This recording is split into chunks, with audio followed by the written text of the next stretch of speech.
नमस्कार। आज हम एक बड़ी मजेदार बल्कि डरावनी कहानी की परतें खोलने वाले हैं। हम ये समझेंगे कि एक अच्छी हॉरर कहानी डर को स्टेप बाय स्टेप कैसे बनाती है। तो कहानी की शुरुआत होती है रात के करीब 2 बजे से। सोचिए, एक टिपिकल हॉरर मूवी वाला सीन है। आधी रात का वक्त, एक बंदा अकेला है और बाहर जोरों की बारिश हो रही है।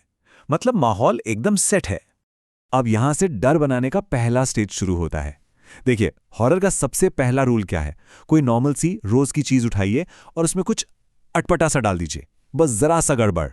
तो देखिए, सेटिंग बिल्कुल सिंपल है। राहुल अपने कमरे में है, रात के 2 बज रहे हैं, बाहर बारिश हो रही है और वो अकेला लैपटॉप पर काम कर रहा है।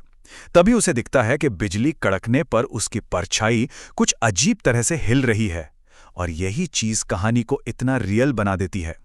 हम सबने कभी ना कभी देर रात तक काम किया है ना? तो ये डर और ज्यादा अपना सा लगने लगता है। और जाहिर सी बात है, पहले तो वो सोचता है, अरे ये तो बस मेरी आंखों का धोखा है। और ये बहुत जरूरी स्टेप है, क्योंकि जब वो खुद पे शक करता है ना, तो हम भी उसके साथ जुड़ जाते हैं। हमें भी लगता है, हाँ यार, शायद कुछ नहीं है। लेकिन फिर आता है सच का सामना करने का पल। वो टेस्ट करने के लिए अपना हाथ उठाता है और उसकी परछाई ठीक 2 सेकंड बाद हाथ उठाती है। बस यहीं पर गेम बदल जाता है। फिजिक्स के सारे नियम टूट जाते हैं। ये बहुत छोटी सी चीज है, लेकिन ये कंफर्म कर देती है कि जो हो रहा है वो वहम नहीं बल्कि हकीकत है। तो अब कहानी दूसरे स्टेज में एंटर करती है। अब डर सिर्फ दिमागी नहीं है, अब एक बाहरी खतरा सामने आने वाला है। जैसे ही राहुल अपनी परछाई के इस खेल से घबराया हुआ है, उसके फोन पर एक अनजान नंबर से मैसेज आता है, लाइट बंद मत करना। सोचिए जरा, ठीक उसी वक्त ये मैसेज उसके डर को तो पक्का कर ही देता है, पर एक नया सवाल भी खड़ा करता है। आखिर ये मैसेज भेज कौन रहा है? और मैसेज यहीं खत्म नहीं होता। आगे लिखा है, वो अंधेरे में ज्यादा पास आता है।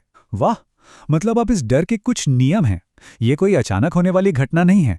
ये कुछ ऐसा है जो सोच समझकर हो रहा है, जिसका एक मकसद है। तो राहुल चेक करता है, दरवाजा लॉक है, खिड़की बंद है, वो पूरी तरह अकेला है। तो फिर ये मैसेज कौन भेज रहा है? ये सवाल ही अपने आप में सबसे डरावना है। अब कहानी अपने तीसरे और सबसे इंटेंस स्टेज पर पहुंचती है। अब होगा सीधा टकराव। अब तक जो डर दिमाग में चल रहा था, अब वो सामने आने वाला है।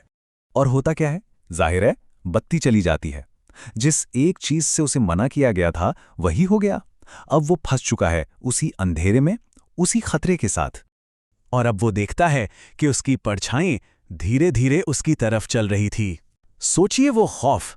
वो परछाई अब सिर्फ परछाई नहीं है, वो अब एक जिंदा चीज बन चुकी है जो आजाद है। और ठीक इसी पीक मोमेंट पर, जब डर अपने चरम पर है, फोन फिर से वाइब्रेट होता है। दूसरा मैसेज आ गया। ऐसा लगता है जैसे कोई ये पूरा ड्रामा लाइव देख रहा है। और मैसेज में लिखा है, अब वो तुझे देख रहा है। बस ये लाइन सब कुछ कंफर्म कर देती हैं। परछाई असली है, वो होश में है और वो राहुल को देख रही है। और ये बताने वाला कोई तीसरा भी है। तभी उसके कान के ठीक पास एक फुसफुसाहट सुनाई देती है, मैं यही हूं। खत्म। अब डर सिर्फ देखने का नहीं रहा, अब वो खतरा फिजिकल हो चुका है, एकदम उसके पास। और जब राहुल हिम्मत करके पीछे मुड़ता है, तो उसे दिखता है डर का असली चेहरा। एक हमशक्ल, कोई जो बिल्कुल राहुल जैसा दिखता है, बस उसकी आंखें पूरी तरह से काली हैं। वो ठीक उसके पीछे खड़ा है। अब आता है कहानी का फाइनल स्टेज, इसका सबसे बड़ा ट्विस्ट। यहां पर डर बाहर से मुड़कर सीधे अंदर की तरफ हमला करता है।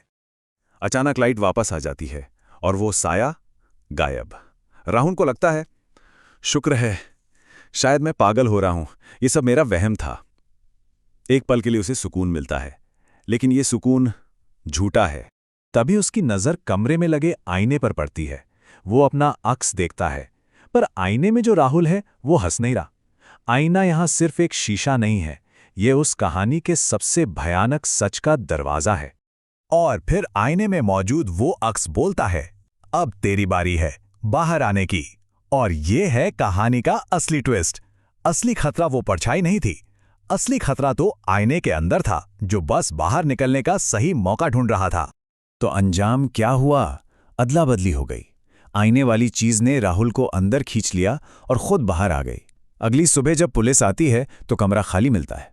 बस आईने के अंदर से राहुल के चीखने की धुंधली सी शक्ल दिखती है और असली राहुल कभी वापस नहीं मिलता। मतलब डर खत्म नहीं हुआ, बल्कि परमानेंट हो गया। तो ये कहानी हमें एक बहुत गहरे सवाल के साथ छोड़ जाती है कि असली राक्षस कौन है, वो जो हमें डराता है या फिर वो जो हम बन जाते हैं। सोचने वाली बात है ना, कि शायद सबसे बड़ा खौफ हमारे आसपास नहीं, हमारे अंदर ही होता है।